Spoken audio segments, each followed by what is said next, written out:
On today's episode of another way that we can see misogyny. Okay, everyone is coming up talking about Instacart delivery drivers and hating them. Change your name to a male name. When you order your groceries, have a male name. I made a post one time and all of the black women in my comment were like, they don't want to do labor for you. The men don't want to do labor for you. Change your name to a man's name. I did that and I've had almost no issues since. Just the odd few, but when I give them corrections, there's no arguing. They just do as they're told because they believe I'm a man. And in that, I want to show you a video where he frames up what he is saying as a good thing, but his misogyny comes out again.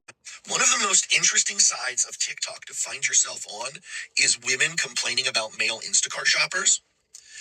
And it's funny because these men are objectively terrible at the thing they're paid to do. And there's apparently never any consequences for it. And it's like, yeah, there's always going to be some jackass in the comments talking about, well, why don't you just go do your own grocery shopping? If you're paying for a service, you should expect to be able to get a minimum acceptable standard. And if you're getting a minimum acceptable standard, you're not asking for a 20-pound bag of cat food, but getting a 20-pound bag of jasmine rice instead. You're not asking for a bag of mozzarella cheese sticks and instead getting a frozen thing of jalapeno poppers. Like the degree to which so many of these guys, and it's almost always a guy, if not always a guy, it's like, this is your job.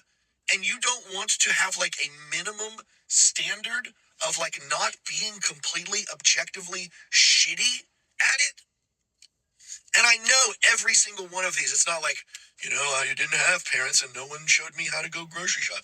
I bet 100% of these had boy moms. And he was doing so well. Like this came up on my For You page. I'm nodding my head going, yes, this is fantastic. He sees us. And then it's women's fault.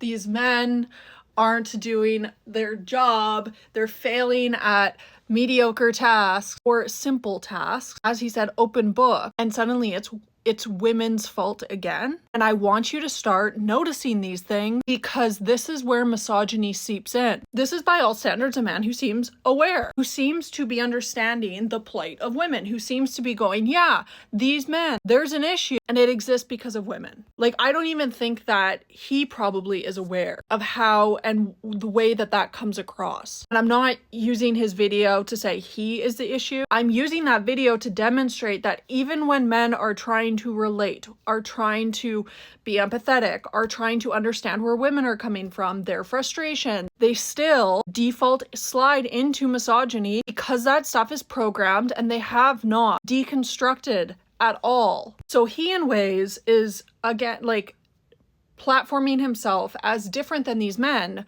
because he is capable, he is competent, but that misogyny always comes out because it has been programmed from such a young age. The default is it's women's fault. Somehow along the line, if a woman fucks up, it's her fault. If a man fucks up, it must have been a woman's fault. That is misogyny.